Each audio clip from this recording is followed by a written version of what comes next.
व्याकरण श्रृंखला के इस चरण में हम विशेषण का परिचय पढ़ेंगे। आज का टॉपिक है विशेषण परिचय। विशेषण की परिभाषा। जो शब्द संज्ञा या सर्वनाम की विशेषता बतलाते हैं उन्हें विशेषण कहते हैं। उदाहरण के लिए हमारे पास सुंदर बालक, पीली साड़ी, नीला आकाश, कुछ पुस्तकें। यहाँ पर परिभाषा आपने थी कि संज्ञा या सर्वनाम की विशेषता बतलाने वाले शब्द विशेषण होते हैं। जैसे सुंदर बालक, बालक संज्ञा है, इस संज्ञा की विशेषता सुंदर शब्द बता रहा है जो कि विशेषण है। पीली साड़ी, ये जो साड़ी है, साड़ी की विशेषता पीला रंग बता रहा है तो पीली विशेषण है। नीला आकाश, तो आकाश विशेष्य है और इसका विशेषण है नीला। कुछ पुस्तकें, पुस्तकें विशेष्य हैं और उसका विशेषण है कुछ। तो संज्ञा या सर्वनाम की विशेषता बताने वाले शब्द विशेषण कहलाते हैं। विशेष्य क्या होता है? तो जिसकी विशेषता बताई जाए उसी को विशेष्य कहते हैं। जैसे सुंदर बालक, सुंदर अगर विशेषण है तो बालक विशेष्य, पीला विशेषण है तो साड़ी विशेष्य, आकाश विशेष्य और पुस्तकें विशेष्य हैं और कुछ और नीला विशेषण। विशेष्य, विशेषण शब्द जिस संज्ञा या सर्वनाम की विशेषता बताते हैं उन्हें विशेष्य कहते हैं। ये हमें ऊपर वाले उदाहरण से समझ में आ गया था। जैसे उपर्युक्त उदाहरणों में बालक, साड़ी, आकाश, पुस्तकें विशेष्य हैं। उसके बाद हम चलते हैं विशेषण के भेद की ओर। मुख्य रूप से विशेषण के 4 भेद होते हैं। कुछ विद्वान विशेषण के 4 भेद मानते हैं। मुख्य रूप से 4 ही होते हैं। नंबर 1 गुणवाचक विशेषण, नंबर 2 संख्यावाचक विशेषण, नंबर 3 परिमाणवाचक विशेषण और नंबर 4 संकेतवाचक विशेषण। परंतु अन्य सभी विद्वान इसके 6 भेद मानते हैं, जिसमें से 5वां व्यक्तिवाचक विशेषण और 6ठा भिन्नतावाचक विशेषण, जिसको विभागवाचक विशेषण भी बोलते हैं। यानी मुख्य रूप से 4 ही होते हैं और 2 अन्य भेद होते हैं, जिसमें एक है व्यक्तिवाचक और दूसरा है विभागवाचक, जिसको हम भिन्नतावाचक भी बोल सकते हैं और विभागवाचक भी बोलते हैं। तो सबसे पहले हम पढ़ेंगे गुणवाचक विशेषण। गुणवाचक विशेषण, जो शब्द किसी वस्तु, व्यक्ति के रूप, रंग या गुण संबंधी विशेषता को प्रकट करते हैं, यानी रूप हो, रंग हो, गुण हो, स्वाद हो, उन सभी को हम क्या बोलेंगे? गुणवाचक विशेषण। जैसे उदाहरण है हमारे पास गोरा सुंदर गाय है, तो यहाँ पर जो सुंदर शब्द है वो गोरा गाय का विशेषण है। चतुर छात्र, चतुर शब्द हमारे पास विशेषण है। लाल फूल, लाल विशेषण है और फूल विशेष्य। भला आदमी, भला विशेषण है और आदमी विशेष्य। मोटी औरत, मोटी विशेषण है, औरत विशेष्य। पापी पुरुष, तो पापी विशेषण है, पुरुष विशेष्य। सदाचारी नागरिक, सदाचारी विशेषण है। तो ये जो शब्द हैं चतुर, लाल, भला, सुंदर, मोटी, पापी और सदाचारी, ये सारे विशेषण गुणवाचक विशेषण के अंतर्गत आते हैं। गुणवाचक विशेषण का मतलब ये नहीं है दोष नहीं है। अगर कोई दोष भी है तो भी वो गुणवाचक विशेषण में ही आएगा। जैसे मैंने यहाँ पर लिया पापी पुरुष, यहाँ अगर मैं धार्मिक पुरुष करूँ तो धार्मिक भी गुणवाचक विशेषण में आएगा और पापी पुरुष भी गुणवाचक विशेषण में। गुणवाचक विशेषण में संज्ञा के गुण या दोष का बोध कराया जाता है। ये बात यहाँ पर क्लियर होती है कि गुण के साथ साथ दोष का भी बोध कराया जाता है गुणवाचक विशेषण के अंतर्गत। जैसे गुण, आकार, अवस्था, दशा, रंग, स्वाद, दोष आदि। जैसे स्वाद का लिया तो स्वाद में खट्टा, मीठा, कड़वा कैसा भी आ सकता है।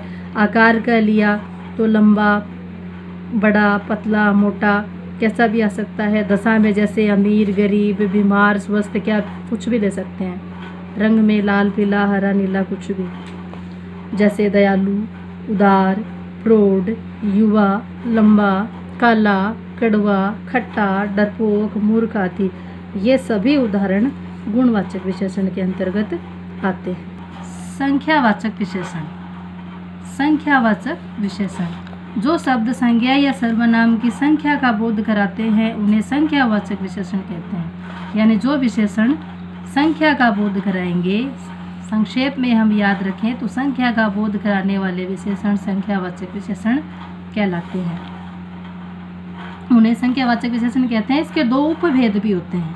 संख्यावाचक विशेषण के दो उपभेद होते हैं, जिसमें एक है निश्चित संख्यावाचक विशेषण और दूसरा है अनिश्चित संख्यावाचक विशेषण।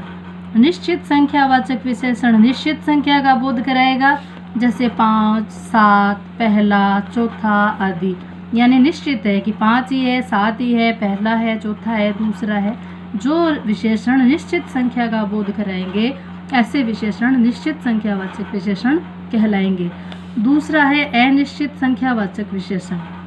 इसमें संख्या की कोई निश्चित मात्रा नहीं होगी, जैसे कई, कुछ, सब, बहुत, थोड़े। कई में कितने भी हो सकते हैं, जैसे 5 आदमी, 2 आदमी, 3 छात्र। कई, कुछ, सब, बहुत, थोड़े। यहाँ पर हमें कोई निश्चित संख्या का बोध नहीं हो रहा है कि कितने हैं, जैसे ऊपर हो रहा था 5, 7, पहला, चौथा। तो जो अनिश्चित संख्या का बोध कराए वो अनिश्चित संख्यावाचक विशेषण, और जो निश्चित संख्या का बोध कराए वो निश्चित संख्यावाचक विशेषण। ये संख्यावाचक विशेषण के दो उपभेद होते हैं। अब हम पढ़ेंगे निश्चित संख्यावाचक विशेषण को विस्तार से। जहाँ विशेषण की निश्चित संख्या का बोध होता है उसको निश्चित संख्यावाचक विशेषण कहते हैं, जैसे 5, 7, पहला, दूसरा। इसके 4 उपभेद भी होते हैं। निश्चित संख्यावाचक विशेषण के 4 उपभेद होते हैं।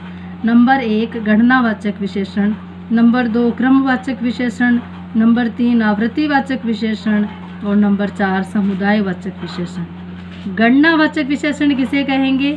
जिसमें गणना यानी गिनती का ज्ञान होता है, जैसे 1, 2, 4, 5, 7 आदि। जहाँ हम गिनती करेंगे, गणना करेंगे, वो गणनावाचक विशेषण होगा। दूसरा है क्रमवाचक।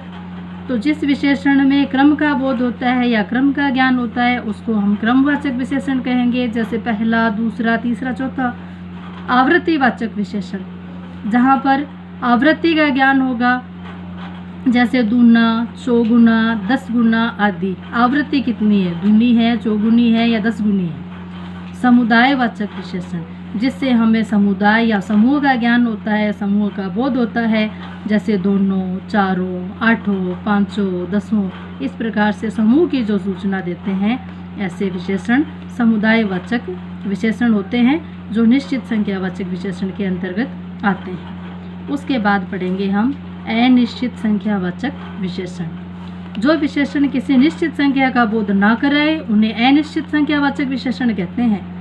जहाँ निश्चित संख्या का बोध होता है तो वो तो निश्चित संख्यावाचक विशेषण, और जहाँ निश्चित संख्या का बोध नहीं होता ऐसे विशेषण अनिश्चित संख्यावाचक विशेषण कहलाते हैं, जैसे कई, कुछ, सब, बहुत, थोड़े आदि। इनका अध्ययन हमने ऊपर भी किया था। तीसरा जो है विशेषण का प्रकार वो है परिमाणवाचक विशेषण। जिन शब्दों से संज्ञा सर्वनाम के नाप तोल संबंधी विशेषताओं का ज्ञान होता है उन्हें परिमाणवाचक विशेषण कहते हैं। तो जहाँ पर नाप तोल मात्रा का ज्ञान होता है ऐसे विशेषण परिमाणवाचक विशेषण कहलाते हैं। जैसे उदाहरण है हमारे पास थोड़ा दूध, पाव भर चीनी, गज भर कपड़ा या 1 मीटर कपड़ा। तो हमने लिया है थोड़ा दूध। ये जो थोड़ा है ये परिमाण है, मात्रा है दूध की कि दूध कितना है, थोड़ा सा। पाव भर चीनी, यहाँ पर चीनी की मात्रा कितनी है, पाव भर। मात्रा मतलब नाप तोल। और यहाँ पर कपड़ा जो है हमारे पास कितना है, गज भर है या 1 मीटर है या 5 मीटर है, जितना भी। तो ये क्या है, परिमाण है। तो ये परिमाणवाचक विशेषण के उदाहरण है। जैसे ऊपर आपने पढ़ा है तो आपको समझ में आया था कि ये थोड़ा क्या है। थोड़ा क्या है, अनिश्चित है।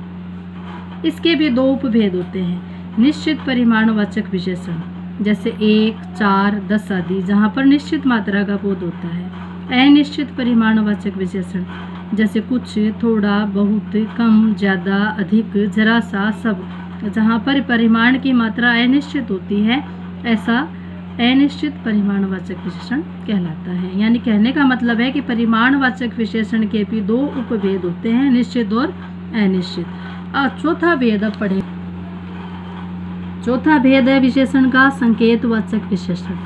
जो शब्द संज्ञा या सर्वनाम की ओर संकेत करते हैं उन्हें संकेतवाचक विशेषण कहते हैं। ये विशेषण सर्वनाम शब्दों से बनते हैं, इस कारण इन्हें सार्वनामिक विशेषण भी कहते हैं। यानी जो शब्द संज्ञा या सर्वनाम की ओर संकेत करते हैं, इशारा करते हैं, उन्हें संकेतवाचक विशेषण कहते हैं। और ये विशेषण बनते कैसे हैं? सर्वनाम शब्दों से, इसलिए इनका एक नाम सार्वनामिक विशेषण भी है। जैसे उदाहरण है हमारे पास, यह पुस्तक मेरी है। यह क्या है? संकेतवाचक विशेषण, और यह सर्वनाम भी है। वह मकान तुम्हारा है। वह क्या है? संकेतवाचक विशेषण, और यह भी सर्वनाम है, इसलिए यह सार्वनामिक विशेषण भी है। उस पुस्तक को पढ़ो। उस क्या है? संकेतवाचक विशेषण, यह भी सर्वनाम है, इसलिए यह भी सर्वनामिक विशेषण का उदाहरण है। वह कौन गा रही है? तो वह संकेतवाचक विशेषण है, और साथ ही साथ सार्वनामिक विशेषण भी, क्योंकि वह शब्द सर्वनाम भी है। इस गेंद को मत फेंको। इस क्या है? इस, उस, यह, वह, वे, ये सब क्या होते हैं? सर्वनाम, इसलिए ये सार्वनामिक और संकेतवाचक विशेषण के उदाहरण हैं। आज के वीडियो में बस इतना ही। विशेषण के जो अन्य भेद हैं वो हम अगले वीडियो में पढ़ेंगे। प्लीज़ चैनल को लाइक और सब्सक्राइब ज़रूर करें, और इसको लिख लेना है, कॉपी में अच्छे से लिख लेना है, याद कर लेना है, और समझ में नहीं आने पर पूछ लेना। धन्यवाद।